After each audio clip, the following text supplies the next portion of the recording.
नमस्कार साथियों, मैं मिथिलेश सिंह ज्योतिष की चर्चा में आप सभी के बीच हाजिर हूं। इसी के साथ आप सभी से आग्रह करता हूं, चैनल को सब्सक्राइब करें, लाइक करें और शेयर करें।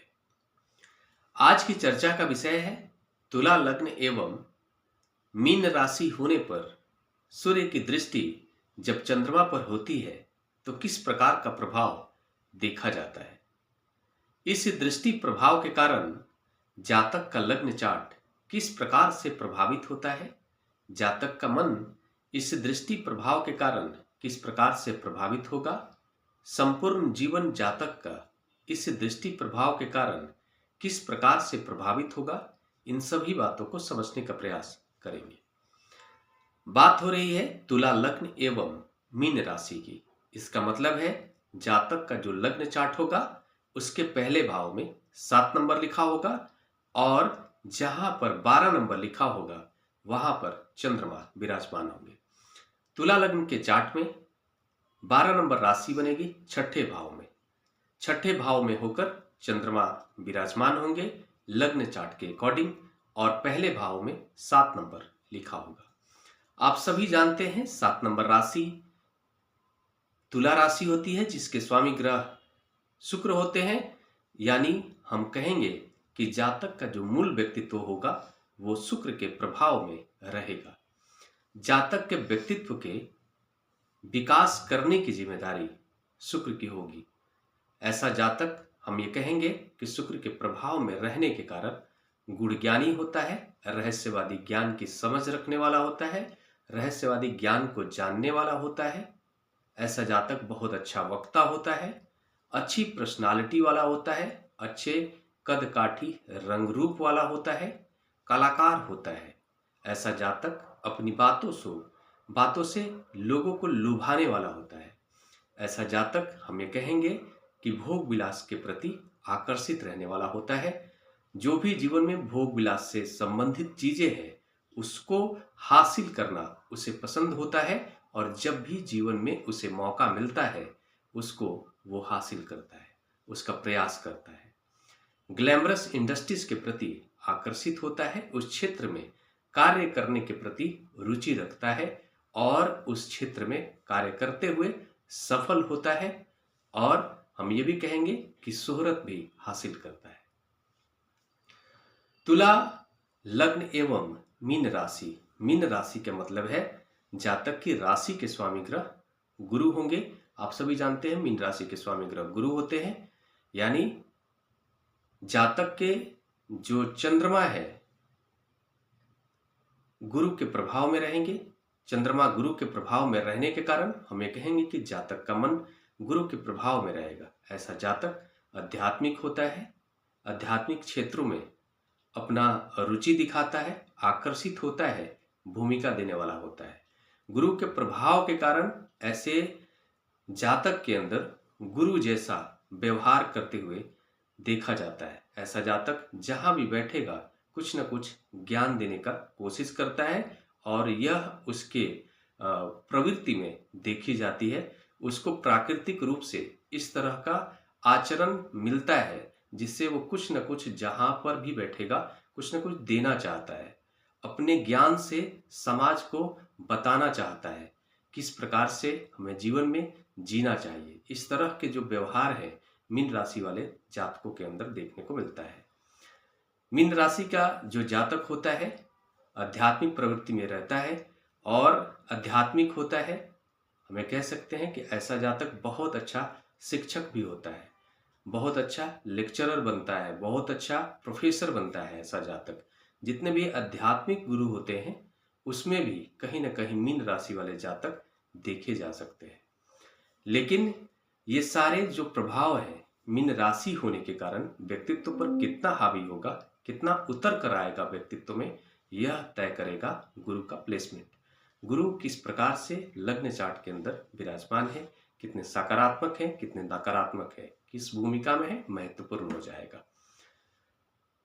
तुला लग्न एवं मीन राशि का जो कॉम्बिनेशन है, इस कॉम्बिनेशन के बारे में हम ये कहेंगे कि ऐसा जो जातक होता है बहुत ही ज्यादा गूढ़ ज्ञानी हो जाएगा, क्योंकि गुरु भी गुरु, हम ये कहेंगे कि गुरु के प्रभाव में रहने के कारण जातक ज्ञानी प्रवृत्ति का होता है, गुरुजन जैसा सम्मान लेने वाला होता है, गुरुजन जैसा ज्ञान देने वाला होता है।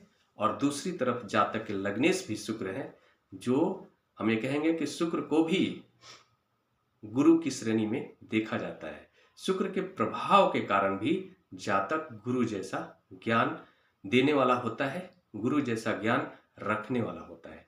तो ऐसे कंडीशन में क्या होगा कि जातक विशेष लेवल का गुण ज्ञानी हो जाएगा, रहस्यवादी ज्ञान वाला हो जाएगा, परिस्थितियों को पहली भाप लेना उसके व्यक्तित्व में देखा जा सकता है, कहां पर किस तरह का व्यवहार करना है, ये सारे गुण जातक के व्यक्तित्व में आ जाएंगे।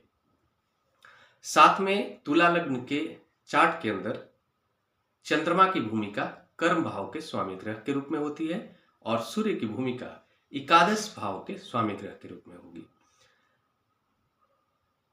तुला लग्न एवं मीन राशि के साथ साथ हमें बात करना है सूर्य का दृष्टि चंद्रमा पर।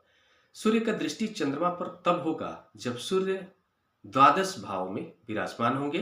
तुला लग्न के चार्ट में द्वादश भाव में 6 नंबर राशि बनेगी, कन्या राशि में होकर सूर्य विराजमान होंगे और वहां पर बैठकर अपनी 7वीं दृष्टि से चंद्रमा के ऊपर अपना दृष्टि प्रभाव डालेंगे, 6ठे भाव पर अपना दृष्टि प्रभाव डालेंगे।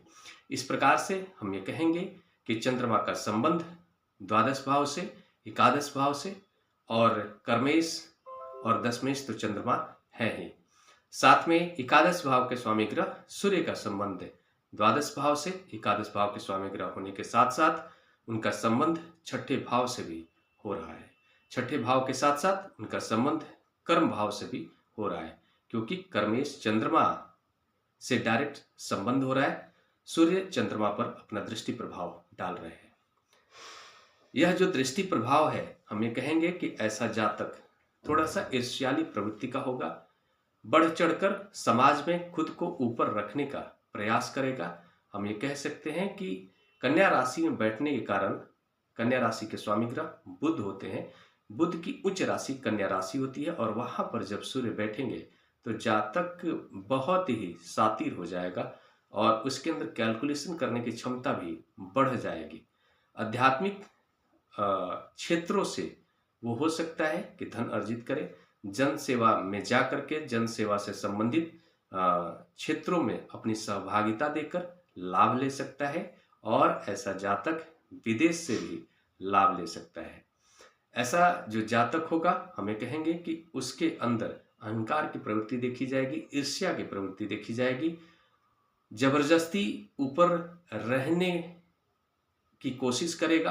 कभी कभी परिस्थितियां उसके सकारात्मक नहीं रहेगी, तब भी वो कर्ज लेकर के भी बड़ी बड़ी चीजों को खरीद कर समाज पर अपना रुतबा दिखाने का प्रयास करेगा। सूर्य चंद्रमा पर अपना दृष्टि प्रभाव डालेंगे। कर्म भाव के स्वामी ग्रह चंद्रमा है। चंद्रमा माता के कारक हैं, जन्म स्थान के कारक हैं। इसके साथ ही हम ये कहेंगे कि ऐसे कंडीशन में जातक का माता के साथ वाद विवाद तो होता ही रहेगा। साथ में ऐसा जातक उलझनों में भी पड़ सकता है। सूर्य का संबंध 6ठे भाव से हो रहा है, 6ठे भाव में मीन राशि बन रही है।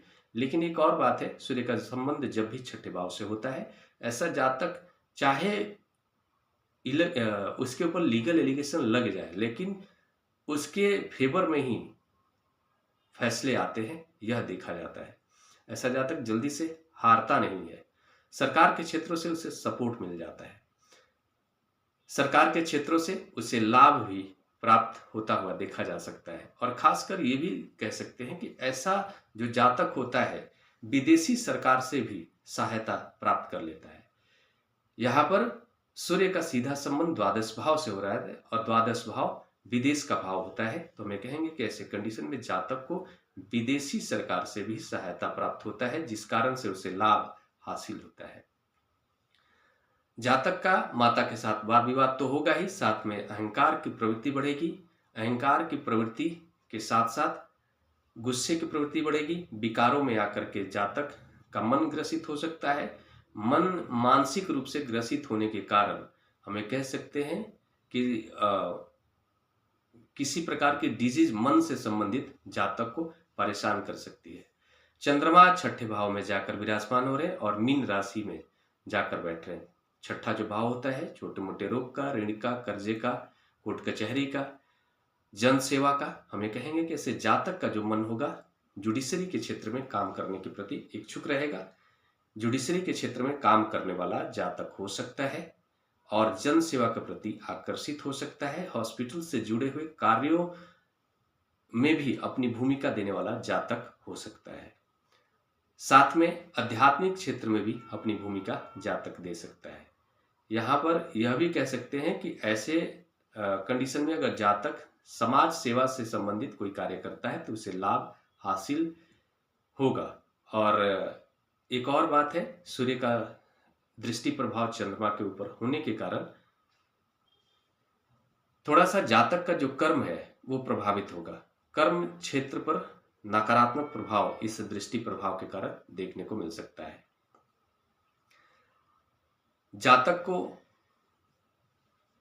इस बात का ख्याल रखना चाहिए कि कोई भी अनैतिक कार्य नहीं करे, नहीं तो उससे प्राप्त धन उससे फलित नहीं होगा। इस बात का विशेष ख्याल करना चाहिए जातक को, क्योंकि जातक के जो कर्मेश है वो चंद्रमा है और चंद्रमा मीन राशि में जाकर विराजमान है। जातक अगर कोई भी ऐसा कार्य करता है जो जनहित के विरोध में है, चाहे वो धन हासिल कर ले लेकिन वो धन बर्बाद हो जाएगा, क्योंकि मीन राशि के स्वामी ग्रह गुरु होते हैं और गुरु के प्रभाव में चंद्रमा के रहने के कारण जातक को विशेष रूप से सात्विक रहने की कोशिश करना चाहिए, नैतिक रहने की कोशिश करना चाहिए। किसी भी गलत तरीके से धन अर्जित करने का प्रयास नहीं करना चाहिए, नहीं तो वो धन फलित नहीं होगा, उसके लिए नुकसानदेह होगा। जो भी प्रभाव बताया गया ये सारे प्रभाव सामान्य प्रभाव है। इन सभी प्रभावों में कमी या बढ़ोतरी दोनों देखा जा सकता है। वो डिपेंड करेगा सभी ग्रहों का प्लेसमेंट किस प्रकार का है, सभी ग्रह किस भाव में जाकर विराजमान है, किस भाव के स्वामी ग्रह के साथ विराजमान है, कितने डिग्री पर है, किस नक्षत्र में है, सब कुछ देखना महत्वपूर्ण होगा। आप यह इतना मान सकते हैं कि सूर्य का जब भी चंद्रमा के ऊपर दृष्टि प्रभाव होता है तो चंद्रमा के क्षेत्र नकारात्मक रूप से प्रभावित होते हैं। जातक को जन्म स्थान से दूर जाने के लिए परिस्थितियों को जनरेट करते हैं, माता के साथ वाद विवाद करवाते हैं, माता के स्वास्थ्य पर नकारात्मक प्रभाव देते हैं और साथ में जिस भाव के स्वामी ग्रह चंद्रमा है उस भाव से संबंधित चीजों को गड़बड़ करने में नकारात्मक रूप से प्रभावित करते हैं सूर्य का यह दृष्टि प्रभाव। साथ में सूर्य का जिस भाव से संबंध होता है और जिस भाव के स्वामी ग्रह है वो सारी चीजें देखनी होती है, उस हिसाब से हम एनालाइज करते हैं सूर्य का दृष्टि प्रभाव। इसी के साथ अगले विषय पर चर्चा के लिए आप सभी के बीच मिलूंगा। तब तक के लिए मेरा नमस्कार।